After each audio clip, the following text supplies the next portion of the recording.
alaikum everyone. I hope you are all doing well. Welcome back to my YouTube channel Smart Skills of English. Welcome to another lecture number 53 about use of prefixes. आज का जो lecture है वो है हमारा prefixes के लिए, यानी प्रीफिक्सेस बहुत मज़े का टॉपिक है, बहुत ज़्यादा इंटरेस्टिंग है हमारे वोकैबुलरी के लिए, बहुत ही ज़्यादा अमेजिंग लेक्चर है। सबसे पहले मैं आपको आज के लेक्चर में बताना चाहूँगी कि प्रीफिक्सेस क्या होते हैं, प्रीफिक्सेस का क्या रोल है हमारे इंग्लिश में। बहुत सारे लोग इन चीज़ों को प्रीफिक्सेस हो गए, सिफिक्सेस हो गए, फ्रेजेस हो गए, इनको इग्नोर कर देते हैं, लेकिन आई मस्ट थिंक दैट कि ये जो यूज़ होते हैं ना, ये हमारे लिए बहुत ज़्यादा यूज़फुल होते हैं, हमारी ग्रामर में ग्रामेटिकली ये बहुत ज़्यादा यूज़ होते हैं। So let's start our video.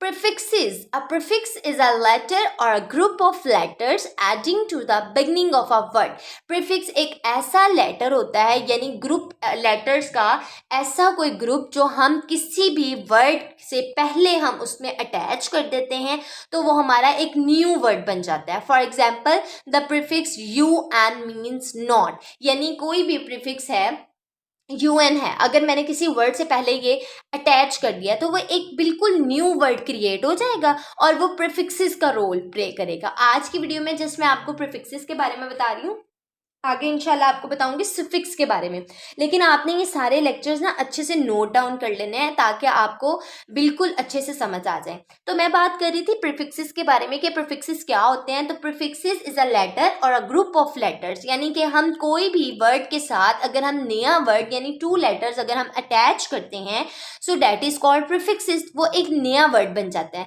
अभी जैसे मैं आपको बता रही हूँ UN मीन्स नॉट, यानी अगर आप UN लगाते हैं तो कोई भी वर्ड क्रिएट होगा। इसकी अब मैं आपको एग्जांपल्स आगे दूंगी तो आपको अच्छे से पता चल जाएगा, लेकिन आपको इतना तो पता चल गया होगा कि प्रीफिक्सेस वो होते हैं जिनको हम वर्ड से पहले अटैच करते हैं, ठीक है, तो फिर एक न्यू वर्ड बनता है।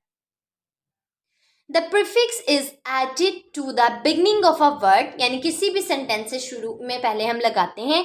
It changes the words meaning. Definitely जब आप कोई एक नया वर्ड लगा देंगे वर्ड से पहले तो उसका जो मीनिंग है वो तो चेंज होगा ही। जैसे अब आपको मैंने अभी UN का बता रही थी ना, देखिए मैंने उसको हैप्पी के से पहले लगा दी UN प्लस हैप्पी, यानी हैप्पी से पहले मैंने UN ऐड किया तो ये क्या बन गया, अनहैप्पी। हैप्पी का मतलब था खुश और अनहैप्पी का मतलब होता है ना खुश, तो डेफिनेटली ये तो हमारी जो सेंटेंस का मीनिंग था वो चेंज हो गया ना। तो इसी तरह एक और एग्जांपल हमारे पास RE को मैंने ऐड किया यूज में। यूज का मतलब होता है इस्तेमाल, RE प्लस यूज, रीयूज, यानी कि दोबारा से इस्तेमाल करना, ठीक है। थर्ड एग्जांपल है आपकी माइक्रो प्लस बायोलॉजी, तो ये एक वर्ड बन गया माइक्रोबायोलॉजी, एक न्यू वर्ड क्रिएट हो गया। और न्यू वर्ड्स किस में क्रिएट होते हैं, हमारे प्रीफिक्सेस में क्रिएट होते हैं, यानी प्रीफिक्सेस में न्यू वर्ड्स कोई भी आप लगाकर इम अन री, यानी वो वर्ड्स लगाने हैं जिनकी कोई लॉजिक हो, जिनसे कोई न्यू वर्ड क्रिएट हो सकता हो और वो एक अलग मीनिंग दे सकते हो, उनसे हम क्या करते हैं, उसको हम कहते हैं, वो हमारे होते हैं प्रीफिक्सेस। प्रीफिक्सेस की जैसे मैंने आपको 3 एग्जांपल्स दी, as you guys can see, un plus happy is equal to unhappy, re plus use is equal to reuse, micro plus biology is equal to microbiology, ठीक है। ये हमारी 3 एग्जांपल्स होंगे जिसमें मैंने आपको बताया। अब मजीद मैं आपको एक चार्ट दिखाती हूँ जिसमें मैंने थोड़ी थोड़ी एग्जांपल्स ली हैं ताकि आपको अच्छे से पता चल जाए कि हमने प्रीफिक्सेस को अपने सेंटेंसेस में किस तरह यूज करना है।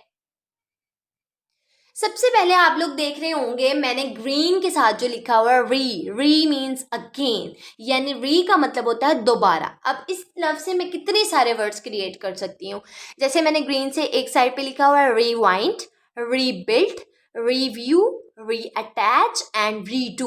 अब आप ये देखें, डू था तो उससे पहले री लगाया तो रीडू बन गया, बिल्ड से पहले री लगाया तो रीबिल्ड बन गया, यानी दोबारा से तमीर करना, दोबारा रिव्यू दोबारा से देखना, रिवाइंड दोबारा से रिवाइंड करना, रीडू दोबारा से करना, री अटैच दोबारा से अटैच करना, ठीक है। सो री मीन्स अगेन, यानी दोबारा से करना, ठीक है। अब नीचे देखें, उससे मैंने पर्पल से लिखा हुआ है UN मीन्स नॉट, यानी कि नहीं के मायनों में इस्तेमाल होता है, यानी अन भी बोल सकते हैं। UN मीन्स नॉट है।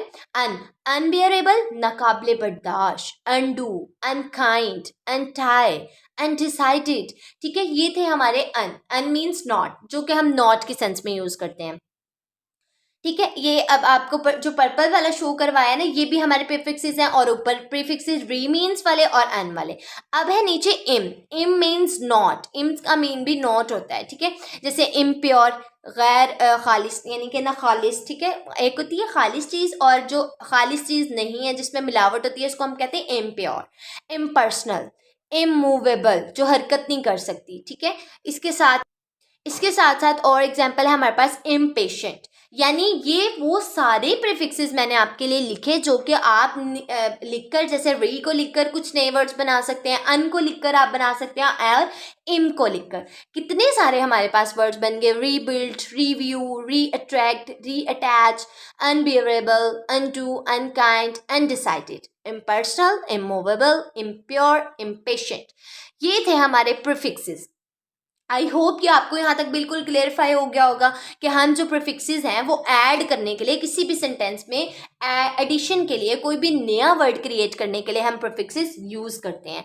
सो बेसिकली ये था आज का हमारा lecture number 53 about the use of prefixes, जिसमें मैंने आपको बताया कि प्रीफिक्सेस नए वर्ड्स के एडिशन के साथ बनते हैं। आपसे मुलाकात होगी नए लेक्चर में कुछ नई चीज़ों के साथ।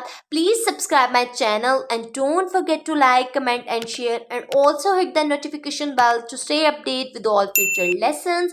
Remember me in your precious prayers. Until next time, Allah Hafiz, fi amanillah, have a good day.